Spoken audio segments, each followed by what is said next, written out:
12:30 local time, the forests near Boshkovo, Russia, lay drowned in fog. 120 miles from the Kremlin, silence was about to be broken. A small Ukrainian FPV drone slipped across the border, no larger than a backpack. Strapped beneath it was a 2-pound shaped charge, silent, steady, built to shatter steel. Its target was no ordinary pipeline. This was the Ryazan-Moscow artery, a $3 billion lifeline of fuel. Every day it pumped more than 1 million barrels toward Moscow. Gasoline for tanks, diesel for convoys, jet fuel for strike aircraft. Without it, Russia's war machine would choke. In Moscow, Igor Sechin, Russia's oil king, would soon face Putin's fury. In the fog outside Boshkovo, soldiers gripped rifles. Radars swept the skies. They waited for fighters at 40,000 feet. They never saw the drone hugging the ground, inches above the trees. The night was still. The drone closed in. The only question was how much of Russia's war machine would burn. At 11:15 p. local, August 25, 2025, the Belarus-Russia border was alive. Ukrainian operators crouched beside crates, engines ticking in the dark. 15 Mugen 5 decoy drones waited on wooden skids, cheap plywood with loud engines built to die. In a forest near Boshkovo, a bakery truck sat still, its cargo deadlier than it looked. 2 Rebab FPV drones were locked inside, tethered with spools of fiber optic cable. Across the sector, Russian defenses lit up in unison. S-400 batteries spun their 92 N6E radar, able to spot a fighter jet at 250 miles. Pantsir S-1 launchers powered on, each carrying 57 E-6 missiles, streaking at 2,300 miles per hour. Krasuka 4 jammers warmed, flooding the skies with static over a 120-mile radius. An Orlan 10 recon drone idled on a pad, its thermal camera primed for the hunt. Crews sealed hatches. Orders snapped across radios. Engines rumbled low beneath the fog. The chessboard was set, pieces in place. All that remained was the opening move. Weeks before the strike, Ukraine's military intelligence was already shaping the battlefield. Analysts in Kyiv sifted through streams of satellite data provided by American partners. Every bend of the Ryazan-Moscow pipeline was traced. Every pumping station and valve was logged on digital maps glowing green against the dark. They weren't hunting the whole line, just one weak link. Near Boshkovo, the artery narrowed across rolling ground, shielded only by forest. It was a place the Russians thought safe, far from cities and eyes. To Ukraine, it was the perfect pressure point, waiting to be severed. By mid-August, the plan was locked. Coordinates, timing, launch windows, every piece slotted into place like a chess move. The drone crews studied the route in silence, memorizing every hill and river crossing. When the clock struck, they would fly blind, but not unprepared. The maps were ready, the operators were ready, and now the pipeline's fate was sealed. At 11:15 p. local time, the first pieces of the trap took flight. 15 Mugen 5 drones clawed into the sky, plywood frames rattling like lawnmowers with wings. Each cost less than $500, loud, dumb, and disposable. Their mission was simple: buzz, distract, and die spectacularly. Russian radars lit up in seconds, to the operators staring at glowing screens. The sky seemed alive with intruders. Blips crawled across their scopes, pulling eyes and missiles away from the real show. But Ukraine hadn't stopped there. A second wave of Lyot long-range drones streaked toward Ryazan's massive refinery. These weren't plywood toys. They carried heavy warheads designed to gouge steel and set tanks ablaze. Now the defenders faced a choice: defend the lifeline pipeline or protect a refinery worth billions. Engines buzzed over the border, radars hummed, and commanders barked orders on their maps. Targets multiplied like ghosts. The trap was open, yet the Russians had no idea where the real blow would land. At 12:05 filled a Russian bunker 30 feet underground. Screens glowed red as operators tracked slow targets drifting from the northwest. 15 icons blinked across the map, the Mugen 5 decoys. The commander barked orders. Krasuka 4 jammers roared to full power, washing the sky in static. Control links snapped. Cheap drones spiraled down like broken toys. The survivors were shredded by Pantsir S-1 cannons, tracers ripping the night apart. Then new contacts appeared. Liat long-range drones streaked toward Ryazan's massive refinery. S-400 launchers fired a salvo, each missile racing at 2,300 miles per hour. On radar, one by one, the attackers turned into fireballs. Within minutes, every target on the board was gone. A clean sweep, a perfect defense. The operators exhaled, pride flickering in their eyes, but the commander didn't smile. The decoys were too obvious. The refinery strike too predictable. His voice cut the silence. This is a feint. They're hiding something else. 12 miles from the pipeline, a battered bakery truck sat hidden beneath the trees. Its rusted panels and faded paint made it look harmless. Another delivery lost in the dark.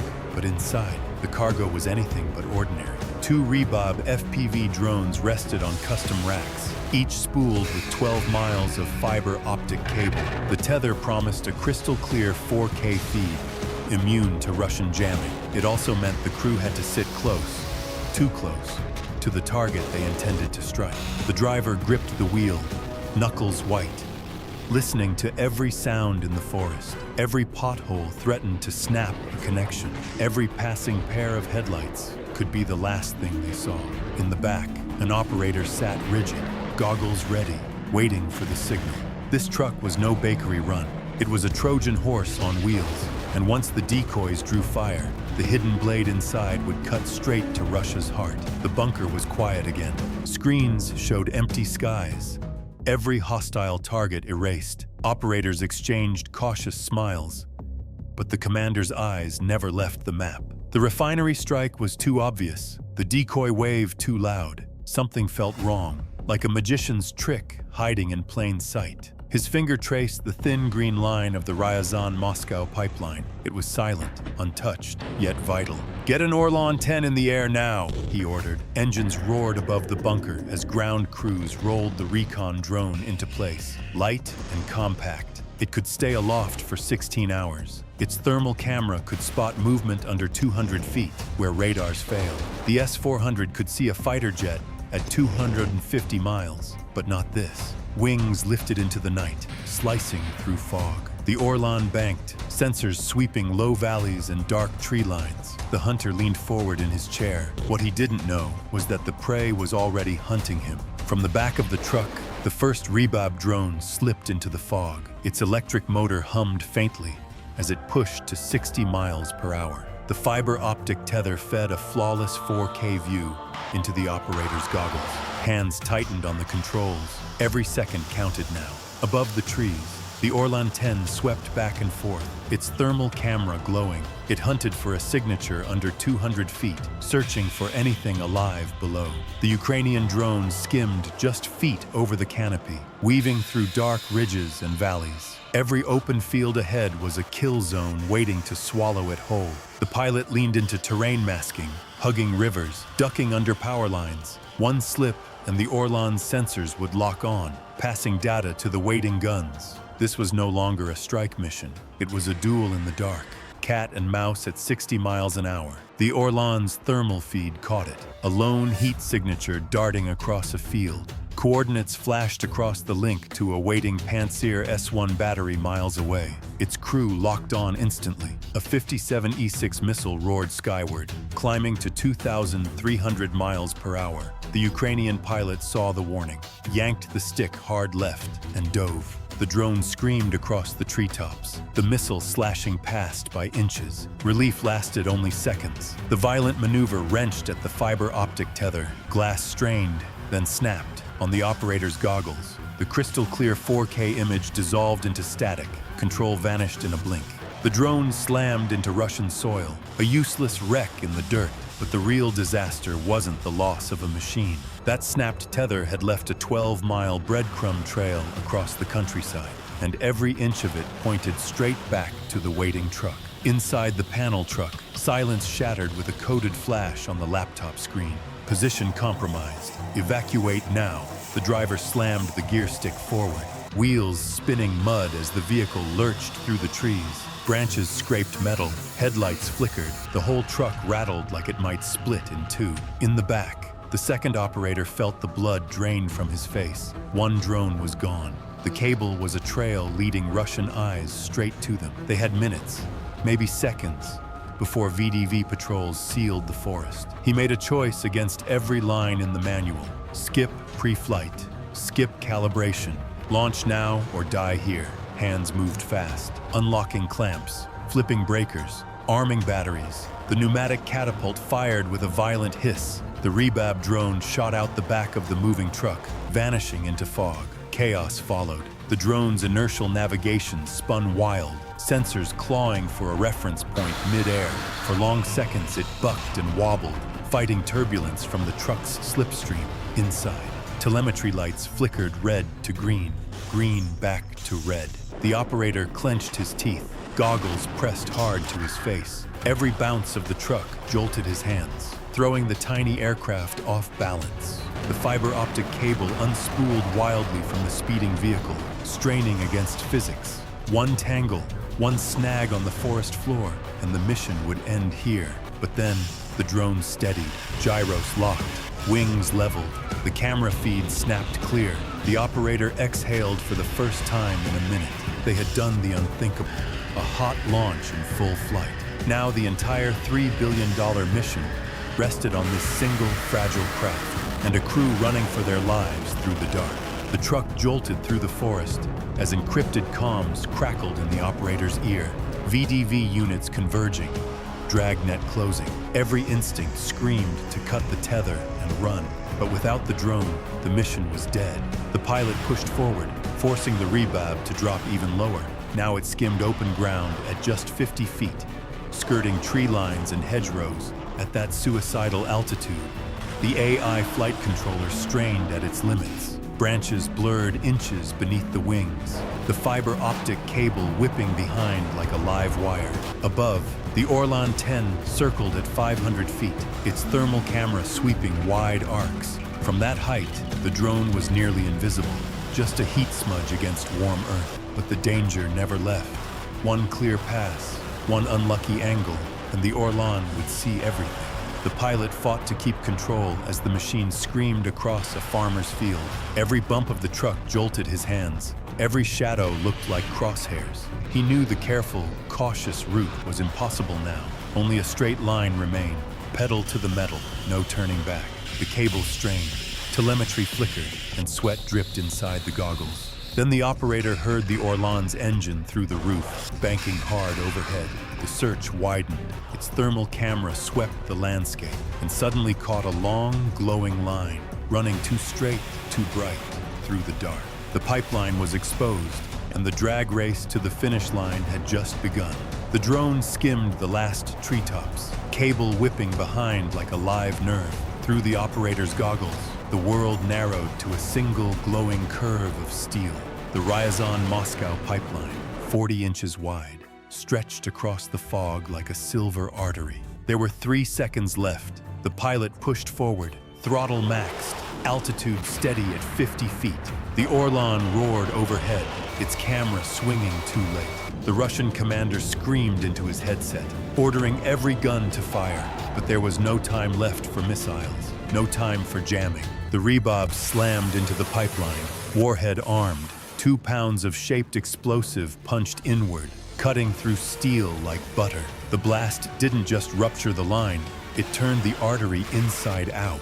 High-pressure gasoline erupted, aerosolized in an instant. Air mixed with fuel, forming a giant bomb above the forest floor. Ignition followed in a heartbeat. A fireball 300 feet high boiled upward, painting the night an orange light. The shockwave ripped outward, buckling steel designed to hold pressure only from within. 200 feet of pipeline split wide, flames racing down the corridor like a fuse. Ground shook as if an earthquake had struck. Windows shattered in villages miles away. Initial estimates would later put repair costs at $50 million, but the true blow was worse. More than $250 million in fuel vanished in smoke, leaving entire armored divisions dry. Tanks do not roll on empty promises. Jets do not take off on fire and ash. In that instant, Ukraine's gamble paid off. A $12,000 strike deleting a $3 billion lifeline. And inside the fleeing bakery truck, the operator ripped off his goggles. Just as the shockwave slammed into the forest like a giant's fist, the shockwave hit the truck like a hammer. Metal groaned, tires lifted. The whole frame lurched sideways. For a heartbeat, the driver thought they would roll into the ditch. He clenched the wheel, knuckles white, fighting mud and gravity together in the back. The operator ripped the goggles from his face. Static still burned across the lenses, ghostly sparks of a dead feed. His ears rang, chest heaving, but he knew what that silence meant. The drone was gone because it had done its job. He couldn't see the fireball that turned night into day, but he felt the heat pressing through steel panels. He felt the shock still rippling through his bones. Somewhere beyond the trees, Russia's lifeline was burning. Neither man spoke. There was no cheer, no fist raised in triumph, just heavy breathing, the smell of oil and sweat, and the rattle of an old truck. Victory felt quiet, almost unreal, like a secret too heavy to carry. Two ordinary men had just crippled an empire. Their courage, their resilience, had cut deeper than any missile barrage, and now their only mission was survival, because Russia would be hunting them before the flames died. $12,000 in plywood and circuitry had just erased a $3 billion artery. The strike cost less than a single Russian missile battery, but it crippled an entire front. Repair crews would spend $50 million patching the steel, yet the real damage was $250 million in lost fuel and a stalled army. This was asymmetric warfare in its purest form. Cheap machines guided by courage and intelligence reshaped the battlefield overnight. Ukraine proved that creativity, not just firepower, could cut the Kremlin's lifelines. It was a reminder that resilience, courage, and freedom still outweighed brute force. For Moscow, the lesson was bitter. Tanks do not roll without fuel. Jets do not fly without gas. No empire is safe when one weak link can be struck in the dark. For the world, the message was clear. The rules of war are changing, and Ukraine-Russia news will keep telling the stories that prove it. So what would you name this daring mission? Drop your answer in the comments, and don't forget to subscribe for more Ukraine-Russia news.